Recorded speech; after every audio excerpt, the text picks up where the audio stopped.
À, cô ngồi ôn lên phết.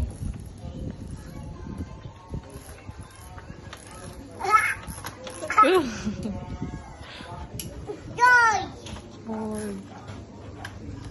À, bọc cụt à.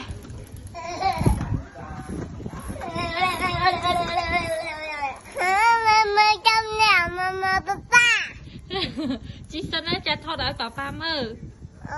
Ok. Ok. Ba. Bye bye. Ba ba. Just let's go. Bye bye. Bye bye. Chia ngầu ngầu ngầu ngầu. Ok. Wow, ta chỉ cần làm cho mình. Đấy, chị Pân Nâng.